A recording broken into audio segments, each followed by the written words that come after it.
అన్న మనం ఇక్కడ వచ్చేసి తిరుపతి సంతలో అనేది ఉన్నాం. ఈ సంత అనేది ప్రతి శనివారం అనేది తెల్లవారుజామున 6 గంటలకి స్టార్ట్ అవుతుంది. మధ్యాహ్నం 11-12 వరకు అయితే మనకి ఈ సంత అనేది జరుగుతుంది. ఈ సంతలో మనకి లైవ్ వెయిట్తో కొంటున్నారు, లైవ్ వెయిట్తో ఇస్తున్నారు. ఇక్కడ లైవ్ వెయిట్ పొట్టేలైనా మేకపోతైనా ఏదైనా సరే 450 నుంచి 430 మధ్యలో అనేది లైవ్ వెయిట్ నడుస్తుంది. ఇక్కడ మనకి ఈ పొట్టేలు అనేది లైవ్ పెడుతున్నారు. ఈ పొట్టేలు అనేది లైవ్ ఎంత వస్తుందో ఒకసారి మీకు చూపిస్తాను.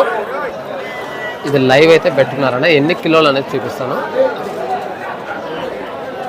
27 కిలోలు అనేది ఈ పొట్టేలు అనేది మనకి 27 కిలోలు అనేది లైవ్ వెయిట్ వచ్చింది. కేజీ 450-430తో మనకి ఇక్కడ తిరుపతి సంతలో అనేది లైవ్ అనేది జరుగుతుంది. ఇస్తున్నారు, కొంటున్నారు. మేకపోతులు కూడా ఇస్తున్నారు. ఇక్కడ పొట్టేలు అయినా సరే మేకపోతులైనా 450-430 లైవ్ అయితే మనకి తిరుపతి సంతలో ఆ లెక్కలో అమ్ముతున్నారు. ఓకేనా. తిరుపతి సంత టౌన్లో నుంచి ఒక 5-6 కిలోమీటర్ల దూరంలో అయితే ఈ సంత అనేది ఉంటుంది.